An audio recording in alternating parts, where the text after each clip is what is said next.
ایک بات بڑی ضروری ہے، وہ میں نے آپ سے ضرور کرنی ہے۔ ایک آیت ہے قرآن پاک کی سورت بقرہ پہلا سپارہ آیت نمبر 120۔ اللہ تعالیٰ نے ایک حد بیان کر دی، فرمایا وَلَن تَرْضَىٰ عَنْكَ الْيَهُودُ وَلَا النَّصَارَىٰ حَتَّىٰ تَتَّبِعَ مِلَّتَهُمْ۔ فرمایا یہ یہودی اور عیسائی تم سے ہرگز راضی نہیں ہوں گے۔ یہ قرآن ہے اور سادہ ترجمہ تفسیر کی بھی ضرورت نہیں۔ یہ معاہدے کر لیں، محبت کے وعدے کر لیں، یہ تم سے راضی نہیں ہوں گے۔ کب راضی ہوں گے؟ حتی تتبع ملتہم، یہاں تک کہ تم ان کے دین کی پیروی کرنے لگ جاؤ۔ میرا جب پہلی دفعہ پاسپورٹ بنا تو میں نے سارا پڑھا، کتابیں پڑھنے کا شوق تھا شروع سے۔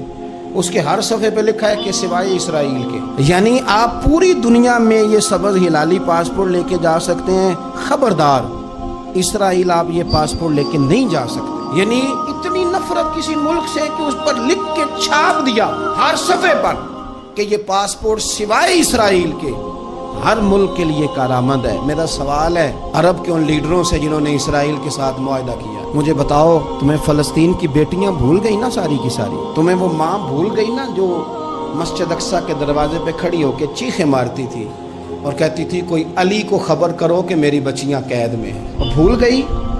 تمہیں وہ بہن بھول گئی نا جس پر شراب کی بوتل انڈیڑتے تھے اسرائیل کے فوجی؟ وہ آپ کو ابھی بھی ویڈیو مل جائے گی۔ وہ انڈیلتے تھے شراب کی بوتلوں سے، پکڑتے تھے، دست درازی کرتے تھے، اور وہ بیٹی کہتی تھی یا رحمت اللہ۔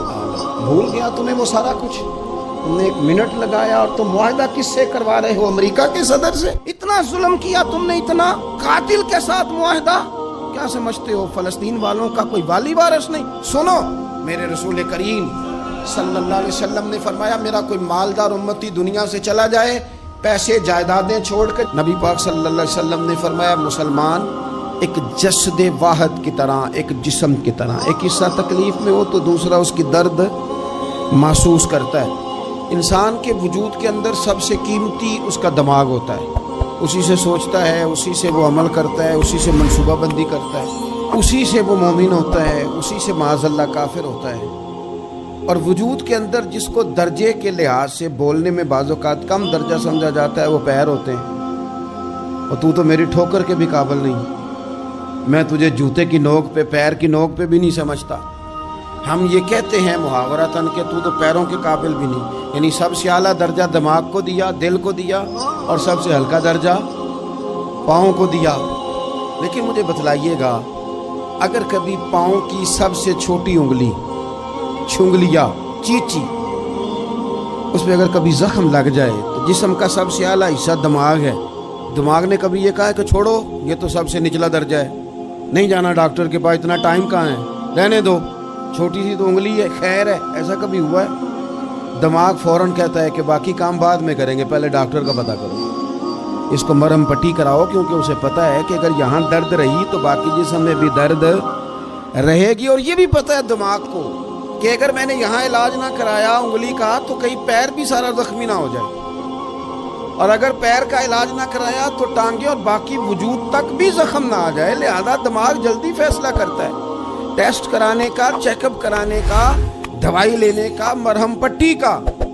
اور میرے بھائی مسلمان ایک وجود کی طرح ہے۔ یہ تو ہو سکتا ہے کچھ مسلمان ملک غریب ہوں اور کچھ کے پاس تیل کے کنویں ہوں، کچھ کے پاس سونے کے پہاڑ ہوں، یہ تو ہو سکتا ہے کہ بعض اوقات یہ وہ سمجھ لیں کہ ہم اعلیٰ درجے کے ہیں، لیکن یہ یاد رکھیں اگر ایک جسم کی طرح ہیں، سوچتے ہیں اور ہیں، کیونکہ نبی پاک نے فرمایا ہے اگر اس طرح سوچتے ہیں، پھر میرا خیال ہے کہ جس طرح تیل کے کنویں والے کو اپنی درد ہوتی ہے نا، سونے کے پہاڑوں والے ملک کو جس طرح اپنی درد ہوتی ہے نا، اس طرح اسے کسی کو بیکارت کی نظر سے دیکھنا نہیں چاہیے، چونکہ جسد واحد ہے۔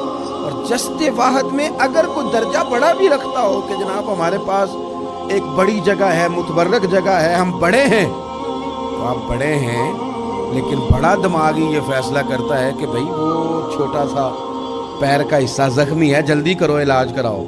لیکن بڑے دماغ والا کہے کہ میرا گھر تو محفوظ ہے۔ معراج کی بات کرنے کا تو اب وقت آیا ہے، اس لیے کہ معراج کا سارا واقعہ تو مسجد اقصیٰ کے گرد گھومتا ہے۔ سبحان الذی اسریٰ بعبدہ لیلا من المسجد الحرام الی المسجد الاقصیٰ۔ حضور نے معراج کی رات مسجد اقصیٰ میں نماز پڑھائی، اور ایک بار پھر سے طیبہ سے فلسطین میں آ، راستہ دیکھتی ہے پھر مسجد اقصیٰ تیرا۔ ایک بار حضور گئے تھے مکے سے مسجد اقصیٰ، اور پھر حضور فرماتے ہیں جب میں واپس گیا نا تو کفار نے جو کہ مسجد اقصیٰ دیکھی ہوئی تھی تو مجھ سے پوچھنا شروع کر دیا کہ مسجد اقصیٰ کی کھڑکیاں کتنی ہیں، دروازے کتنے ہیں، پلر کتنے ہیں۔ جب انہوں نے سوال جواب کیے تو حضور فرماتے ہیں کہ رب کریم نے مسجد اقصیٰ کو اٹھا کے میرے سامنے رکھ دیا۔ میں دیکھتا جاتا تھا، بتاتا جاتا تھا، کہہ لوں بات کر لوں۔ ایک دفعہ حضور مکے سے مسجد اقصیٰ آئے اور ایک دفعہ مسجد اقصیٰ میرے نبی کی زیارت کے لیے مکے گئی، حضور کی زیارت کے لیے مکہ شریف گئی۔ او میرے نبی تو صرف کسی چیز کی طرف ایک دفعہ دیکھ لیں تو وہاں رحمت کے پھول کھلتے ہیں۔ مسجد اقصیٰ کی طرف منہ کر کے 17 مہینے میرے نبی نے نماز پڑھی ہے۔ مسلمانوں پتہ ہی کوئی نہیں، ہماری خبریں ہی اور ہیں، ہمارا درد ہی اور ہے، ہمیں پتہ ہی نہیں بم کہاں برس رہے ہیں، ہمیں یہ خبر ہی نہیں۔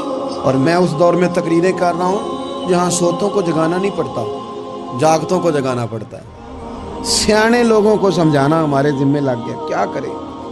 اس قوم کو سکھانا پڑتا ہے جسے پتہ سارا ہے لیکن جان بوجھ کے آنکھیں ہماری بند ہیں۔ یہ مولوی کو بات کرتا تو لوگ کہتے دیکھو مولوی گالی دیتا ہے، لیکن اگر قائد اعظم محمد علی جناح کہے کہ اسرائیل امریکہ کی ناجائز اولاد ہے تو پھر تو تمہیں ہضم کر لینا چاہیے نا، پھر تو لیبرل کو بھی ہضم ہونا چاہیے نا کہ قائد اعظم نے کہا ہے، اور اس ناجائز بچے کو تم نے اتنی طاقتیں دے دی کہ وہ مسلمانوں کے قبلہ اول میں نماز پڑھنے والوں کو بھی نہ بخشے۔ کہاں گئی تمہاری وہ انسانی حقوق کی بڑی بڑی تنظیمیں، کدھر گئی؟ اور میرا پاکستانی میڈیا سے بھی سوال ہے، چند دن پہلے سیالکوٹ میں ایک واقعہ ہوا، ناانصافی ہو گئی جی، ناانصافی ہو گئی جی ایک بی بی کے ساتھ۔ ہر بندے نے شور مچایا، بڑے بڑے طوفان اٹھتے ہیں، کیوں ہوا جی کیوں ہوا؟ مسجد اقصیٰ کی توہین ہو گئی تو پھر طوفان کیوں نہیں اٹھا؟ ٹاک شو کیوں نہیں ہوئے؟ بحثیں کیوں نہیں ہوئی؟ میں اس موم بتی مافیا کا کیا کروں؟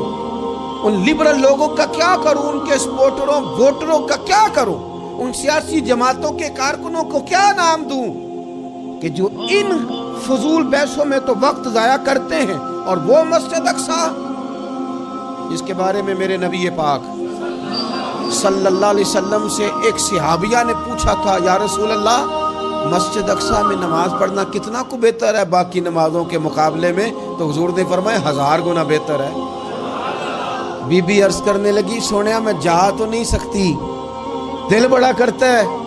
حضور نے فرمایا جا نہیں سکتی تو وہاں تیل ہی بھجوا دے، جس میں حاضری لگوانے کی حضور بات کریں جس مسجد میں۔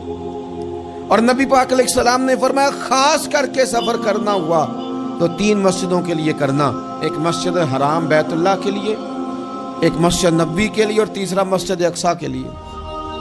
بیت المقدس مسجد اقصیٰ معمولی جگہ نہیں، حضور نے فرمایا 3 سفر کرو تو سمجھنا ہم عبادت کر رہے ہیں۔ کون کون سے؟ فرمایا اگر بیت اللہ جاؤ تو عبادت سمجھ کے جانا، مسجد نبوی کی طرف جاؤ تو عبادت ہے، اور مسجد اقصیٰ کی طرف جاؤ تو یہ بھی عبادت ہے۔ اور فرمایا مسجد اقصیٰ میں جس نے ایک نماز پڑھی اسے 25,000 نمازوں کا ثواب ملے گا۔ اور میرے رسول پاک نے یہ وہ مسجد ہے جس کے ساتھ معراج شریف جڑا ہوا ہے۔ قرآن پاک نے کہا کہ اس مسجد میں سبحان الذی اسری بعبدہ لیلا من المسجد الحرام الی المسجد الاقصی۔ مسلمانوں قرآن کہتا ہے کہ تمہارے معراج کی شان رسول پاک کی مسجد اقصیٰ سے جڑی ہے۔ جس محبوب کو رب معراج کرائے تو مسجد اقصیٰ میں لا کے کرائے۔ وہ جگہ معمولی جگہ ہے، وہ معمولی جگہ ہے مسجد اقصیٰ۔ نبی پاک نے وہاں نبیوں کی امامت کرائی، 17 مہینے اس مسجد کی طرف منہ کر کے تیرے اور میرے رسول نے نمازیں پڑھی۔ چھوٹی جگہ ہے، اور پوری دنیا کا مسلمان اسے چاہیے شرم سے گڑ جائے۔ ایک امریکہ کا صدر بول کے کہتا ہے کہ اسرائیل کو اجازت ہے اسے دارالحکومت بنائے، اور مسلمان حکمران بیان دے رہے ہیں ظالموں لٹیروں، تم اپنی سیاستیں چمکانے کے لیے پہلے ایک دوسرے کو گالیاں دیتے ہو، پھر اکٹھے بیٹھ جاتے ہو نمبرنگ کرنے کے لیے۔ تم دین کے اس مسئلے میں سارے اکٹھے کیوں نہیں بیٹھے؟ سارے پاکستان کے سیاستدانوں کو، علماء اور مشائخ کو چاہیے تھا ایک پیج پہ اکٹھے ہوتے، اکٹھے بیٹھ کے ایک بیان ہی دے دیتے، ایک بات ہی کر دیتے۔ پھر میرا سلوٹ ہے ترکی کے صدر کو، پھر میرا سلوٹ ہے ترکی کے صدر کو۔ اس نے بہت عرصہ پہلے کہا تھا مسجد اقصی میری خواب میں آئی تھی اور رو کے کہتی تھی آئے مجھے کوئی صلاح الدین ایوبی کا ماننے والا، کوئی آئے مجھے بچائے۔ کہتے میری خواب میں آئی تھی اور روتی تھی، کہتی تھی کوئی آئے۔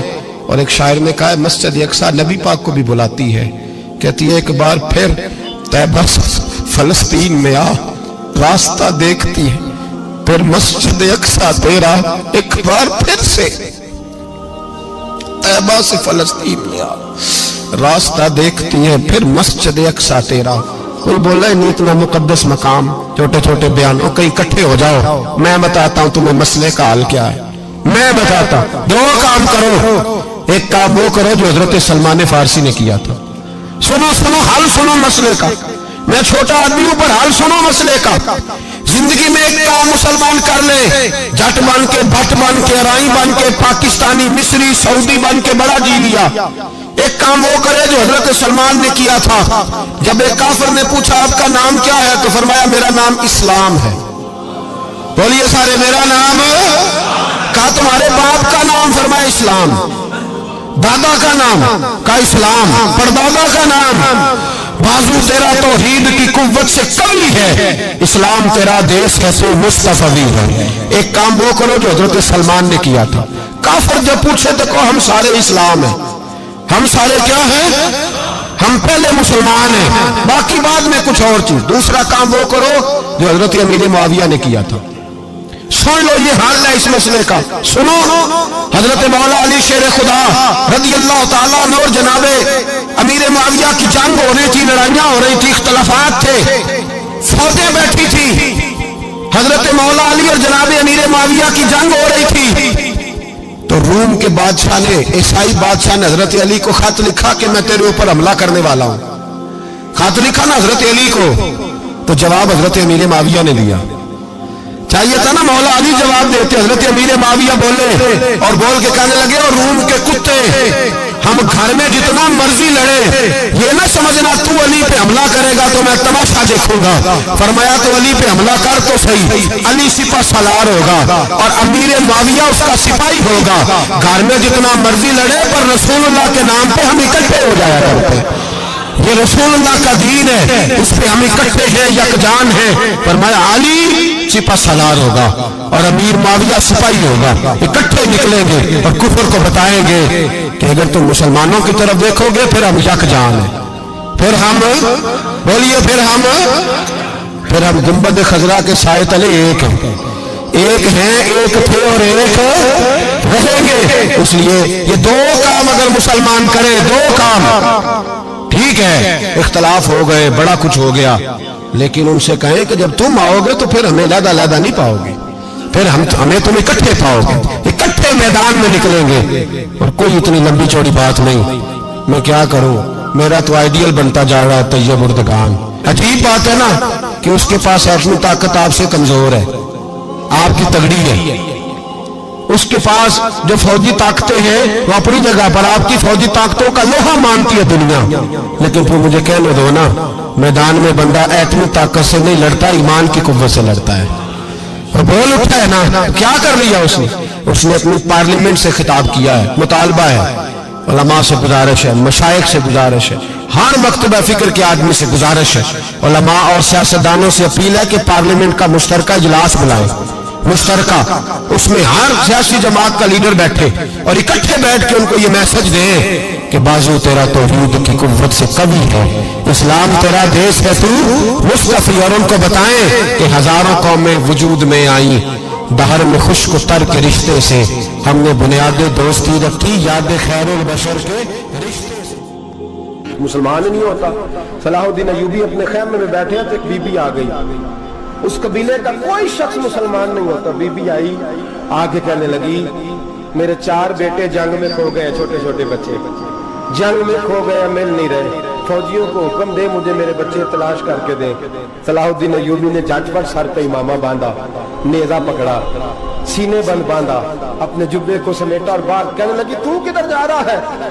کہنے لگا میں خود تیرے بچے تلاش کر کے دوں گا۔ صلاح الدین چند سپاہی ساتھ گلی گلی نکلے، گلی گلی فجر کے نکلے، اثر ہو گئی، تھک گئے، 2 نمازیں صحرا میں پڑھی، جنگل کے اندر پہنچے تو ایک کونے میں 4 بچے ایک جگہ ڈرے اور سہمے ہوئے بیٹھے ملے۔ صلاح الدین ایوبی اٹھا کے لائے، ماں کو کہنے لگے تیرے بچے ہیں۔ نکلا اس لیے تھا کہ میرے نبی نے فرمایا بچے جدا ہو تو ماں کو درد بڑا ہوتا ہے، اور میرے رسول نے فرمایا تھا جب جنگ کرنے جاؤ تو کھیت برباد نہ کرنا، فصلیں تباہ نہ کرنا، بچوں کو ماں سے جدا نہ کرنا۔ فرمایا میں سوچ رہا تھا تیرے بچے کہیں میری وجہ سے جدا ہو گئے تو مصطفیٰ کو جواب کیا دینا؟ فرمایا تیرے بچے ڈھونڈ کے لایا ہوں۔ بچے ماں کے پاس آنے لگے تو ماں نے بڑے بیٹے کے منہ پہ تھپڑ مارا۔ کہتا اماں کیا ہوا؟ کہنے لگے تو نے سنا نہیں کہ دشمن کے بچوں کی اتنی حفاظت کرتا ہے، میرے پاس نہ جا، اس کے قدموں میں بیٹھ جا۔ جس نبی کے غلام اتنے سچے ہیں وہ نبی کتنا سچا ہوگا۔ بنو قریظہ اور بنو نذیر 2 محلے تھے یہودیوں کے۔ یہودیوں نے بڑی عہد شکنی کی تو نبی پاک صلی اللہ علیہ وسلم نے ان کو بے دخل کر دیا، مدینے سے نکال دیا، مدینہ منورہ سے۔ یہودی نکل گئے مدینہ طیبہ سے، تو جب وہ نکل کے جا رہے تھے تو ان کے مکان، ان کے باغ، ان کی جائیدادیں بچ گئیں۔ نبی پاک علیہ السلام نے انصار مدینہ کو پہلے بلایا، جاگ رہے ہیں نا آپ لوگ؟ پیسے آتے کسی کو برے لگتے ہیں؟ اب تو یہ بھی حلال حرام کی تمیز بھی اٹھتی جا رہی ہے۔ جائیداد، باغ، مال، علاقہ خالی ہوا ہے، وہ چلے گئے اور لوگ تو ڈھونڈتے پھرتے ہیں۔ اللہ خیر فرمائے، شاملہ جگہ ملتی نہیں اب شہروں میں، وہ کس کس نے نام کرا لیا، کدھر گئی ہے کوئی خبر ہی نہیں، خالی جگہ پڑی ہے۔ میرے نبی پاک علیہ السلام نے پہلے انصار مدینہ کو بلایا۔ حضور نے فرمایا انصاریوں بہت بڑی جائیدادیں یہودیوں کی، بنو نذیر اور بنو قریظہ محلے خالی ہو گئے، میرا دل کرتا ہے وہ تمہیں دے دوں، اس لیے کہ تم نے اپنے مہاجر بھائیوں کے ساتھ بڑا تعاون کیا، جائیدادیں تم نے دے دی ہیں، مکانات دے دیے ہیں، بڑا کچھ تم نے دیا ہے، میرا دل کرتا ہے وہ تمہارے نام کر دوں۔ تو انصار مدینہ کیا کہنے لگے یا رسول اللہ دے تو ہم نے دیا ہے پر وہ بیچارے جھجکتے ہی رہتے ہیں، وہ جھجکتے ہی رہتے ہیں، کھول کے ہماری چیزیں استعمال نہیں کرتے۔ تو حضور ہم تو پہلے ہی انصار ہیں، ہمارے پاس بڑا کچھ ہے، آپ مہربانی فرمائے وہ سارا کچھ مہاجروں کو دے دے، مہاجرین کو ہمیں نہیں چاہیے۔ اب چلے گئے بات کر کے، میرے حبیب پاک نے مہاجروں کو بلا لیا، فرمایا بنو نذیر اور بنو قریظہ قبیلے کی جائیدادیں آئی ہیں، تمہارے پاس بظاہر جو چیزیں ہیں بھی وہ بھی انصار مدینہ کی ہیں، تو میرا یہ خیال ہے کہ وہ سارا کچھ تمہیں دے دیا جائے۔ ابو بکر صدیق رضی اللہ تعالیٰ عنہ کہنے لگے یا رسول اللہ صلی اللہ علیہ وسلم ہمارے انصار بھائیوں نے ہمارے لیے دل تک کھول دیے ہیں، حضور انہوں نے ہر چیز بانٹ کے ہمارے سامنے رکھ دی ہے، ہم اتنے خرد غرض ہیں کہ سارا کچھ لپیٹ جائیں۔ کہ حضور ہمارے پاس جو مکان ہے وہ ہے، ہم کاروبار کر رہے ہیں، تجارتیں کر رہے ہیں، مزدوریاں کر رہے ہیں، ہم انشاءاللہ اور بنا دیں گے، آپ یہ ہماری طرف سے ہمارے انصار بھائیوں کو گفٹ کر دیں، آپ انہیں دے دیں۔ میرے حبیب کی آنکھوں میں آنسو آ گئے، میرے نبی پاک علیہ السلام رو پڑے، یا رسول اللہ آپ کیوں روتے ہیں؟ فرمایا تمہارا یہ بھائی چارہ قائم رہا تو اللہ اسلام کو بڑی قوتیں عطا فرمائے گا، اللہ طاقتیں دے گا اسلام کو، اگر تمہارا یہ رنگ قائم رہا، یہ انداز، میرے غلاموں تمہارے یہ طور طریقے، ایک بھائی کہتا ہے دوسرے کو، دوسرا کہتا ہے تیسرے کو۔ مسلمانوں کی نا ایک تعداد لڑتے دور چلے گئی، تاتاریوں نے قید کر لیا، 4 مسلمان تھے، تبلیغ کرنے گئے، جنگ کرنے گئے، جہاد کرتے کرتے کافروں سے لڑتے تاتاری قوم میں چلے گئے، وہاں قید کر لیے گئے تو سزائے موت کا حکم ہوا، 4 بزرگ تھے، سزائے موت کا حکم ہوا تو تاتاری بادشاہ جو تھا وہ بڑا خلاف تھا، بڑا سخت مخالف تھا مسلمانوں کے، اس نے کہا کہ ان کو جب پھانسی دینا تھا مسلمانوں کو تو میرے سامنے دینا۔ اب 4 عالم ہیں، 4 صوفی ہیں، سفید داڑیاں، سر پہ امامے، پھانسی کا وقت آیا تو جو پھانسی گھاٹ ہے وہ ایک ہے، چاروں کو کٹھے پھانسی نہیں ہو سکتی، ایک کو کہا کہ ایک ایک کر کے ان کو پھانسی دو۔ جب پھانسی کا وقت آیا نا تو جو سب سے پیچھے صوفی تھے وہ دوڑ کے آگے آئے، کہنے لگے بادشاہ پہلی باری میری لگا،